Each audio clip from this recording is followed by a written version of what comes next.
What's going on, everybody? This is Onyx Money Drops, and today I got a video that's really exciting. I'm going to be entering every single building that you can enter in GTA 5 online. So without wasting any time, let's just jump right into it. So there's actually a few buildings that we can enter at LSIA. The first one is at the very back of the airport. So all you're going to have to do is climb these stairs, and there's a few set of stairs at the airport. You're going to want to make sure it's these ones right over here behind this hangar. And then from there, you're going to be able to enter these doors. Now, this is one of the better ones in my opinion, because there's actually sometimes a few NPCs in here that spawn. There's a few vending machines, and it's a good way to get yourself onto the roof of the building if you don't have a flying vehicle. So this place has to make the list for me. This is one of the best, and this gives me flashbacks to GTA 4, playing in the hospital when I used to just sit there and just shoot the cops as they would line up and then just keep killing them one after one after one after one. So then you could see you could take the ladder right out top, and it goes right up here, and I'm just going to try to get down to my... Oops. All right, let's pretend that didn't happen. Moving on. All right.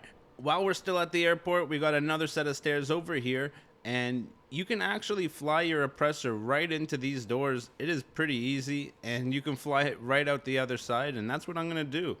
Now, this building pretty much just has a hallway. It's really not the most exciting one on our list, but hey, it is a building, and I thought it was definitely worth making the list. So if you don't fly your oppressor like a complete noob like I do, you'll be able to just enter one side and exit the other side.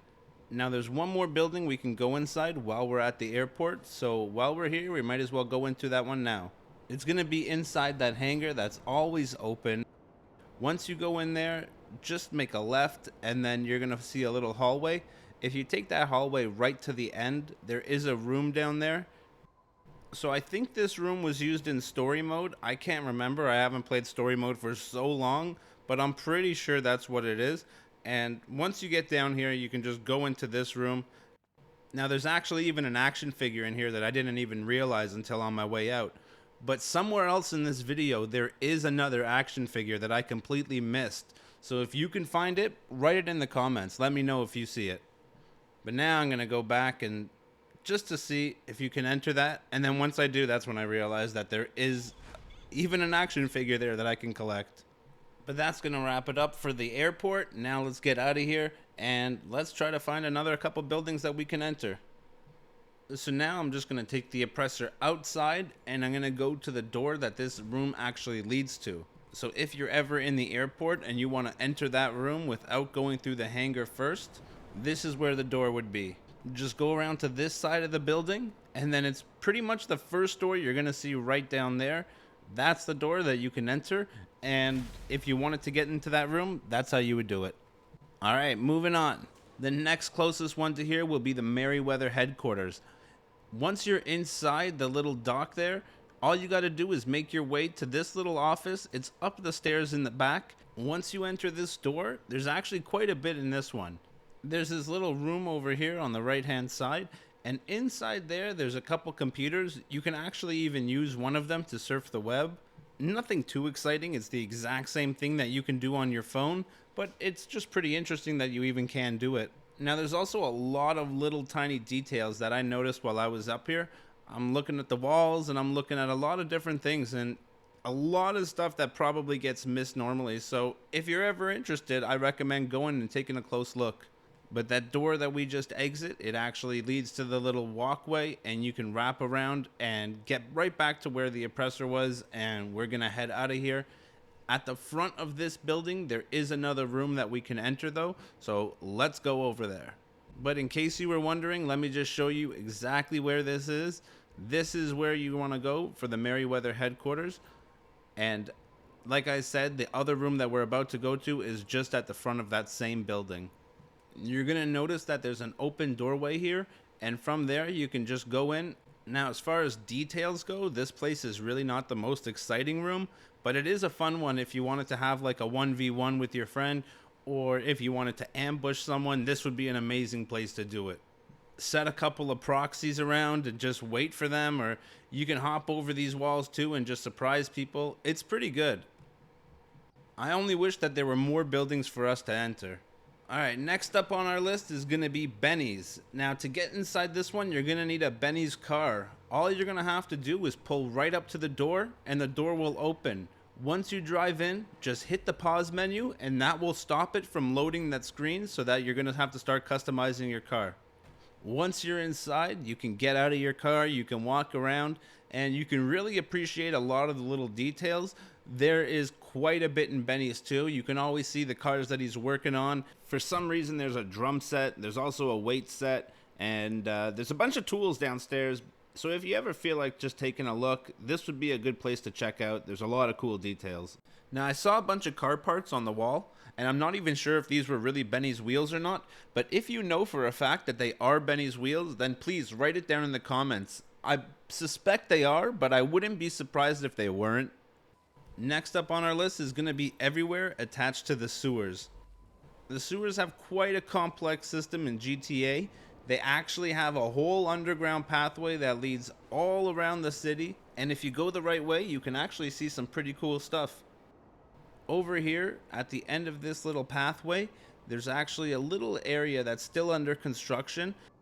You can find construction workers there doing their thing, but if you go up the escalators, you can see that there is a little bit of a room here. It's really boring. There's nothing too exciting up here, but it is underground and it's a great place to hide, so but it made the list. Now all you got to do is go down any of the tunnels and you'll be led over to a transit station. There's many of these transit stations underground. You can hop on a train and take it to the next stop. That's pretty much all there is to here. Grab a soda and get on your way. Now, if you're enjoying this video, please make sure to hit that like and subscribe for more GTA content. Now, with that out of the way, this is one of my favorite places. It's the Pacific Standard Bank. This is the Pacific Standard, if you didn't know, where you had to go back for one of the old apartment heists. You had to go and rob this place, but now you can still walk inside the front door. So come with me and let's go check it out. So once you get inside, you can bring weapons out. There's no one inside. That's the problem. But there's definitely a lot of little details in here that are worth checking out. So if you ever have the time and you only want to check out one place, please let this be the place you check out. Rockstar really put a lot of details into this, and normally it gets overlooked by most people who never go into here, but if you want to find it, this is where it is. I highly recommend you go and take a look and really check out some of the little details. There really is a lot to see. So another thing I noticed is while I was running around here, in most of these buildings I was shooting, and I was never really getting a wanted level. So that's also pretty interesting that in the buildings you can shoot and get away with it almost. So, I mean, pretty cool. Something worth noting. Just thought I'd throw that in there. But this is definitely one of the coolest buildings that you can enter in all of GTA Online. Alright, the next place on our list I forgot to show on the map, but it's in La Mesa, which is at the bottom right hand corner of the map, and it's going to be the fire station. Now, I didn't really know if I should put this one on the list or not because it's just a garage pretty much, but you can enter it and there's really not much to it.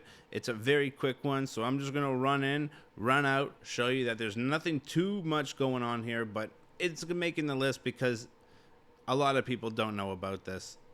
You can't enter any of these doors. There's really not much to do in here at all. So like I said, I'm not going to waste any more time here. Let's just get out of here and go to the next spot.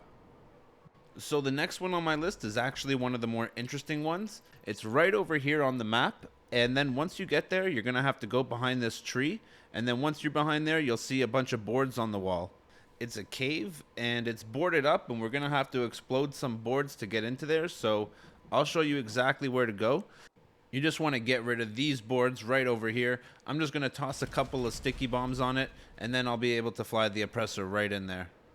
But while I was flying through there, I did burn the light out on my oppressor because I crashed into the wall too many times. So I don't know if you really want to take the oppressor in here. You might be better off just entering with a flashlight or something like that. That would probably be the smarter thing to do. So after a certain point, the cave even splits into two different ways. It looks like it used to be an old rail track or something like that. So there's a lot of exploring to do down here.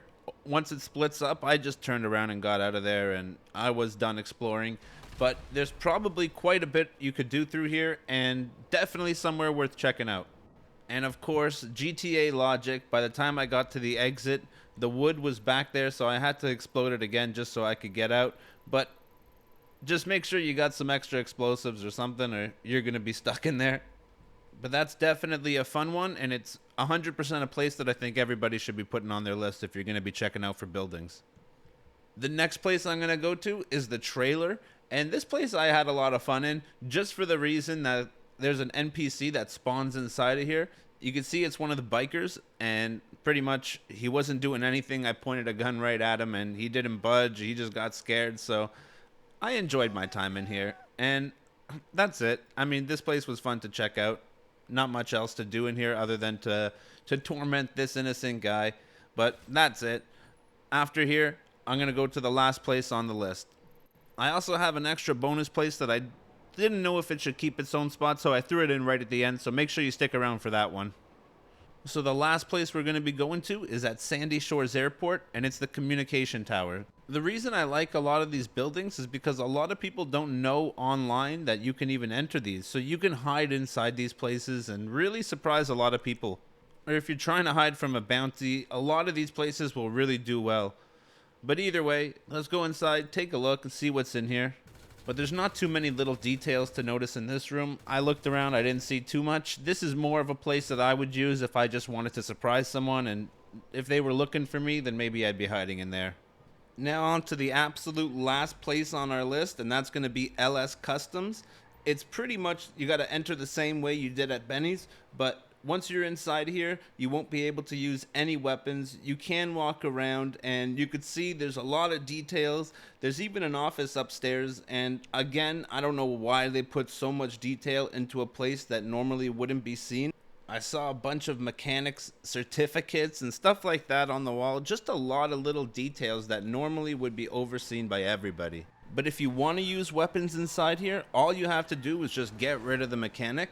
Once you do that, you will be able to use weapons.